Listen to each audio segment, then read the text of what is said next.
May 18th, 1944, 0237 hours, 800 nautical miles east-southeast of Manos Island, South Pacific. Salt spray lashes the bridge of USS England like buckshot. The wind screams at 35 knots, whipping whitecaps into ghosts that vanish the instant your searchlight sweeps past. Below, in the destroyer escort's cramped CIC, Captain John A. Williamson grips the voice tubes so hard his knuckles glow under the red battle lamp. Contact, bearing 095, range 1,200 yards, moving left.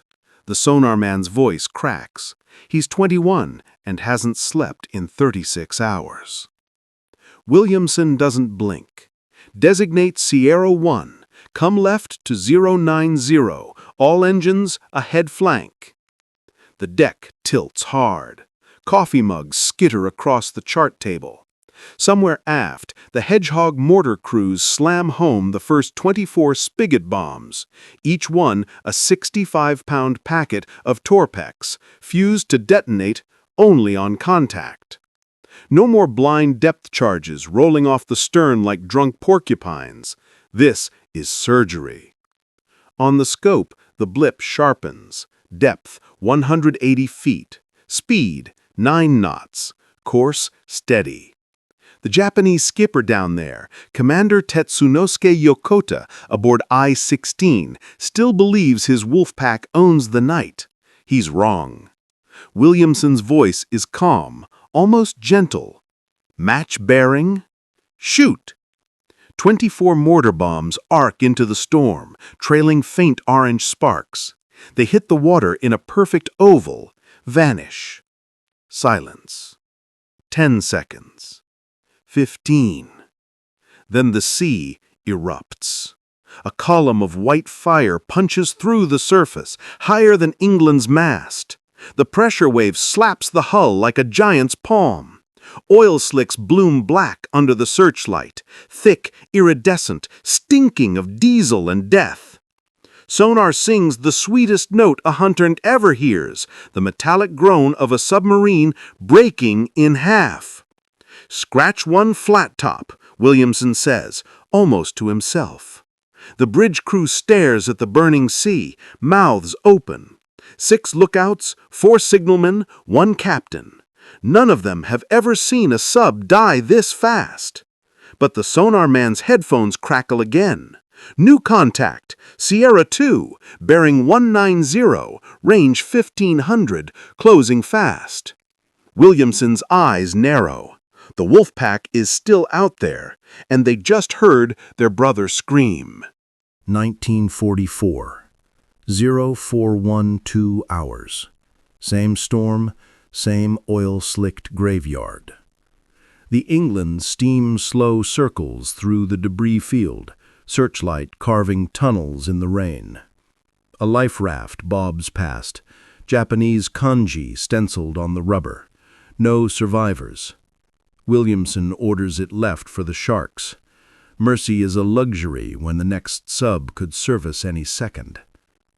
Below, in the Hedgehog magazine, Seaman First Class Harold Hap O'Neill wipes sweat from his eyes. The air tastes of cordite and fear.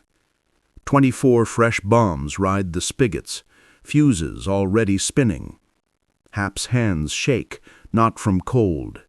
He's 19, from Tulsa, and last week he was writing letters home about pineapple and hula dirls. Now he's loading death. On the bridge, Williamson studies the PPI scope. The screen glows green, a heartbeat of blips. Sierra 2 is RO-106, Lieutenant Commander Shunzo Fujikawa at the con. Fujikawa is good, evaded 2 destroyers off truck, sank a Liberty ship with 1 torpedo. He thinks the American is blind in this weather. He's wrong again. Range 1,000. He's turning toward us, thinks we're the bait, the sonar man whispers, as if volume alone could give them away. Williamson allows himself half a smile. Let him come.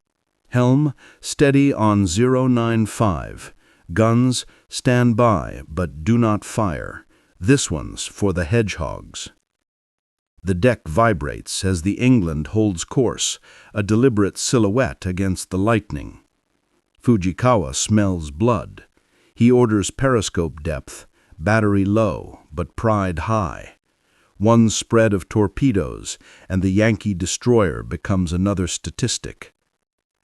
At 0431, the periscope feather cuts the surface. Brief, arrogant. Williamson sees it. Now. The Hedgehogs leap again. 24 comets. They splash in a tighter oval this time, bracketing the feather before it can duck.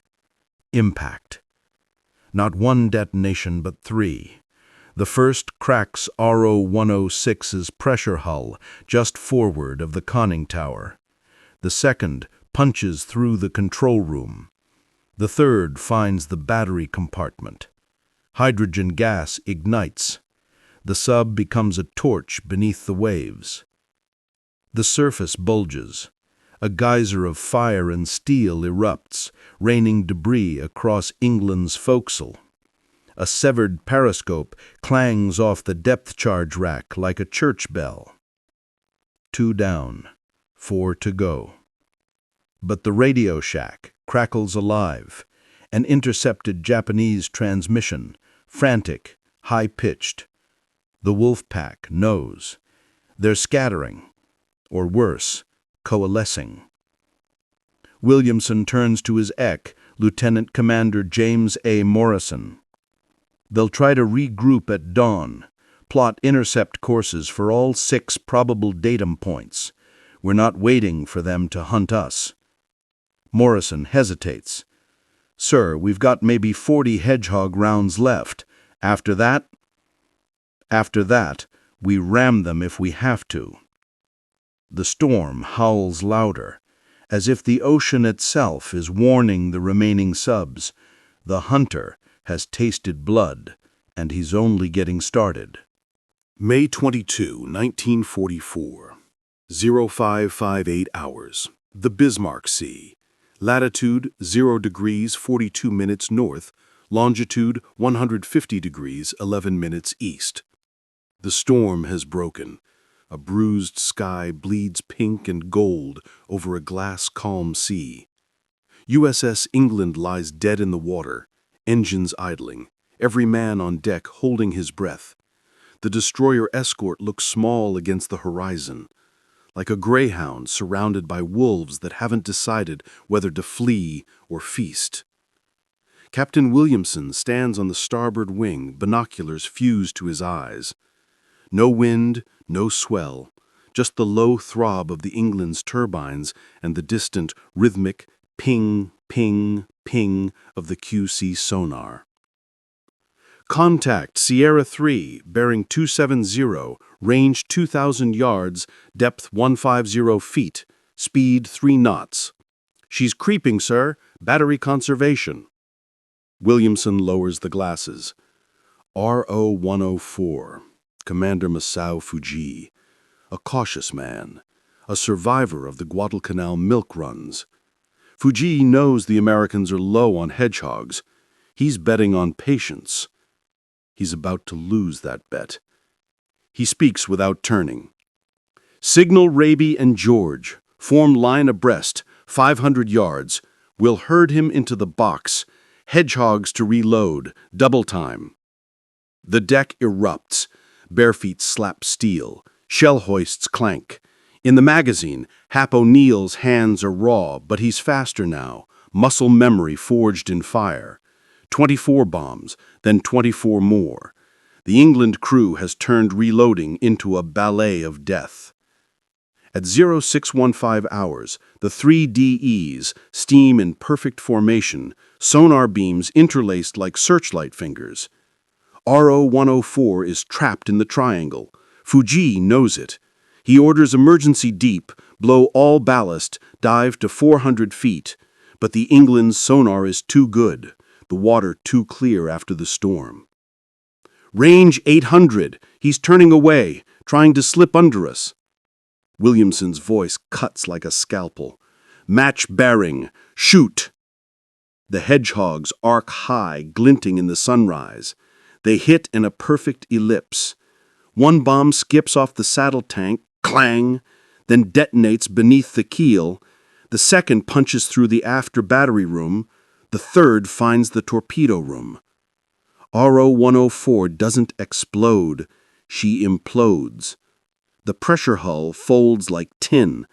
A dull, wet crump rolls across the water, followed by the unmistakable sound of air escaping, whoosh, as the sea rushes in to fill the void.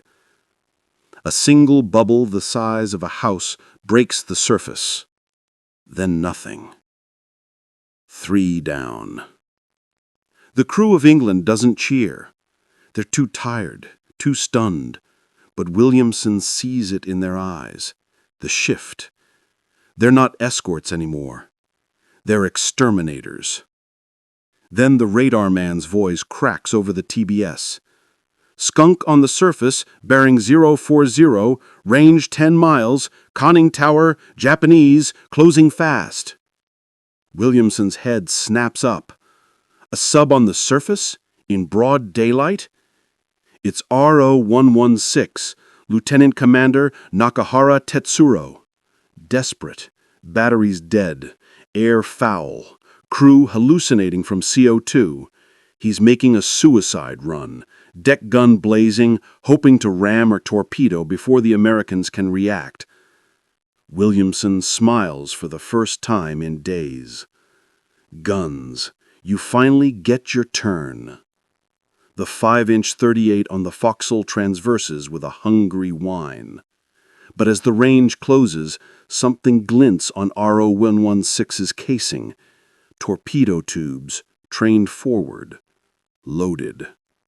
One shot, and England dies. The sunrise holds its breath. May 22nd, 1944. 0623 hours. The Bismarck Sea, flat as polished steel. RO-116 charges at 17 knots, bow wave creamy white, deck awash. Lieutenant Commander Nakahara stands in the conning tower, megaphone in one hand, katana in the other. Samurai theater for a crew too far gone to care. His gunners crank the 25mm by hand. The electric traverse died hours ago. Tracers stitch the dawn, lazy red arcs that splash harmlessly 50 yards off England's port quarter. Williamson doesn't flinch. Starboard 30. Guns, rapid fire. Aim for the waterline forward of the tower. Cripple the tubes. The 5-inch speaks. Boom! The shell punches through RO-116's pressure hull just below the number 1 tube. A gout of orange flame erupts, followed by secondary blasts as the warheads cook off. The sub's bow lifts clear of the water, then slams down, half severed. But Nakahara is still alive. He screams something lost in the wind and levels a pistol at the England, as at 4,000 yards is spitting distance. The 40mm Bofors join in, stitching the conning tower like a sewing machine. Nakahara folds, megaphone spinning into the sea. The sub slews hard to port, rudder jammed, trailing fire and bodies. Williamson's voice is ice. Ceasefire. Hedgehogs, 1 salvo, finisher. The mortars arc one last time. They land in a ragged pattern across the crippled sub. 2 detonate against the sail. 1 skips into the open hatch. The final bomb finds the magazine. RO-116 disappears in a sphere of white fire. When the smoke clears, only the stern remains, upended, propellers still turning, then sliding under with a sigh. 4 down. The England's crew stands frozen. The sea is littered with cork, oil, a single sake bottle bobbing like a message no one will read. Hap O'Neill drops to his knees on the Hedgehog platform, vomiting cordite and fear. Williamson allows 30 seconds of silence. Then, secure from general quarters. Damage report. Reload what we have. Plot the next datum. Lieutenant Commander Morrison approaches. Voice low. "Sir, We're down to 16 Hedgehogs, fuel's at 40%. The task group wants us back at Manus by 1800 tomorrow. Williamson doesn't look at him. He's watching a new blip bloom on the PPI. Faint, 18 miles north, moving slow. RO 108. Commander Arizumi Tatsunosuke.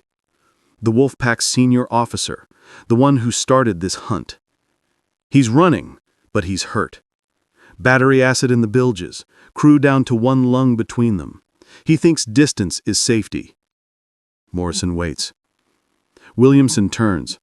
Signal Raby and George, we're going north, full speed.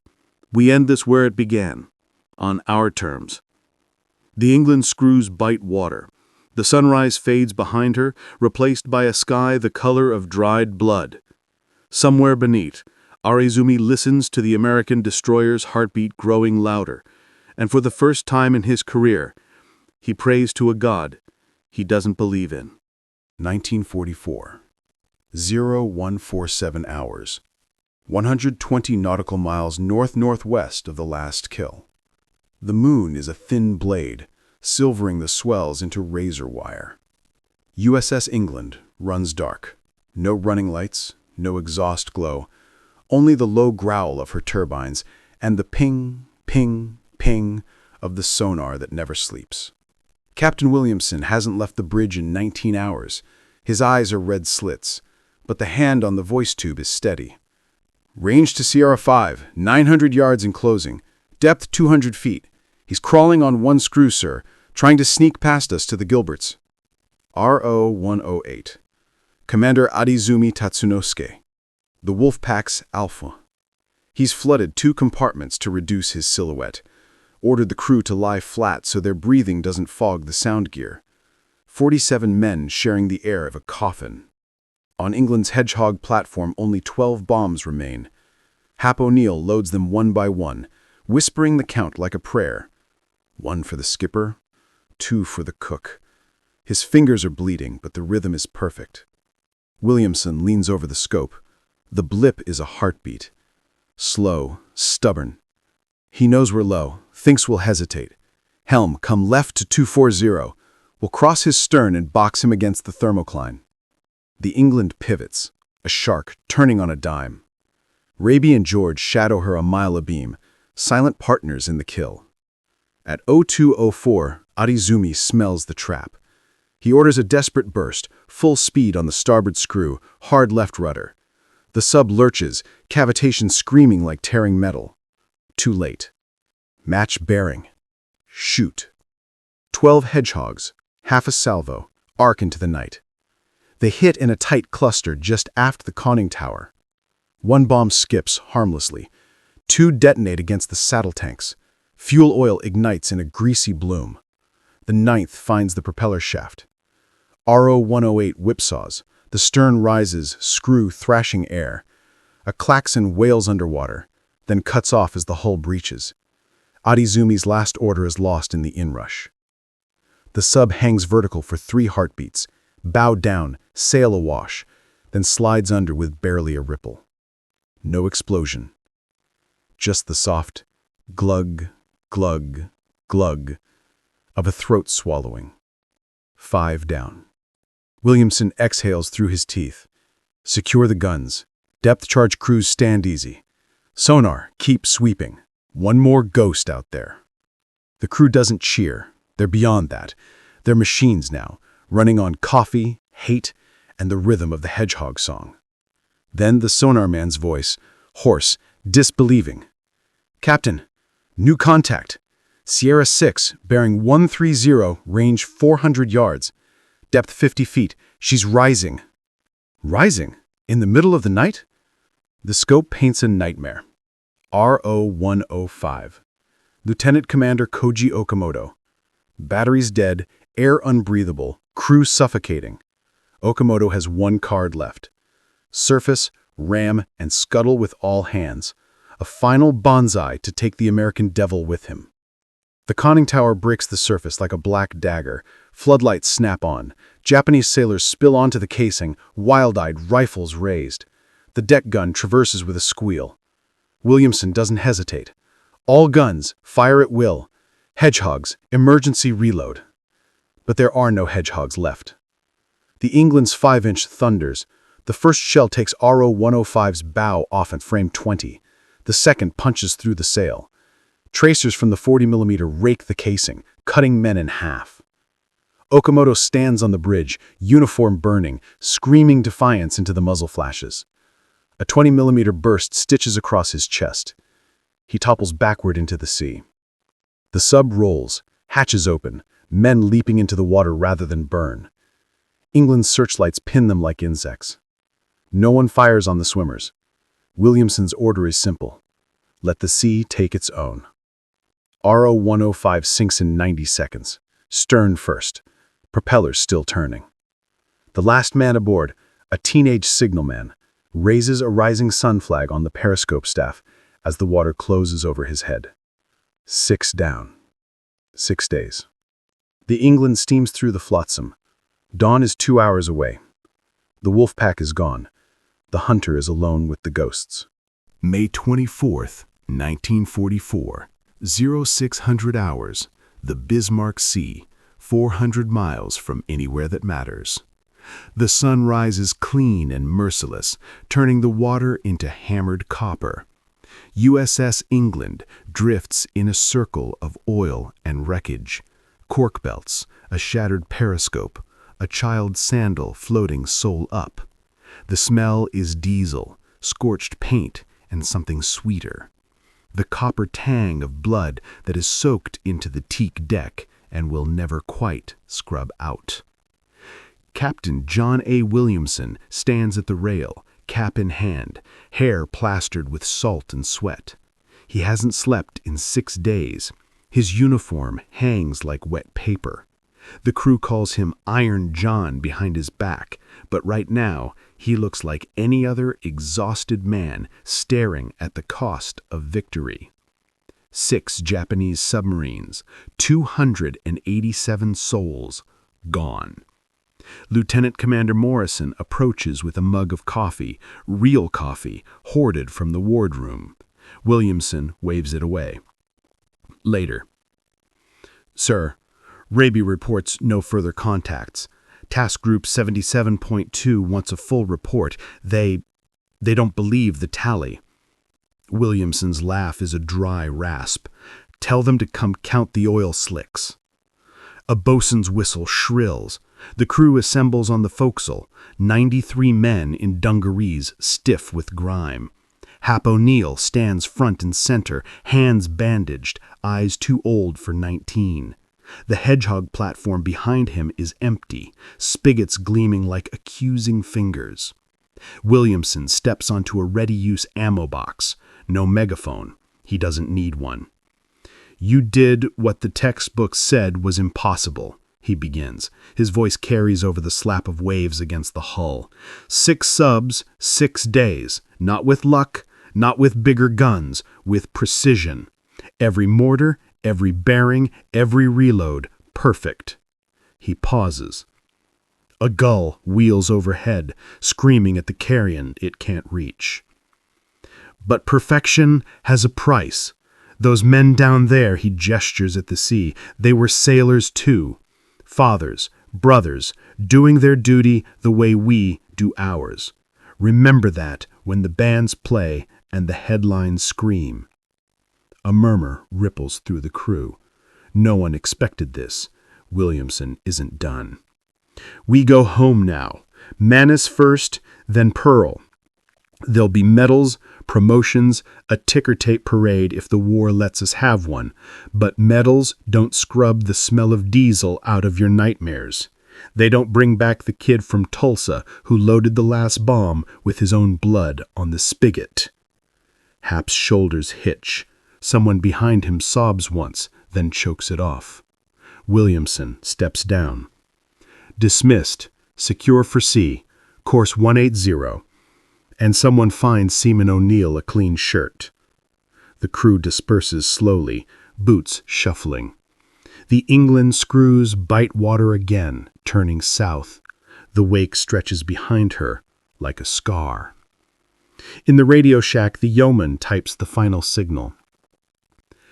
USS England to Comtask Group 77.2. Patrol concluded. 6 enemy submarines destroyed. Returning base. England. Actual.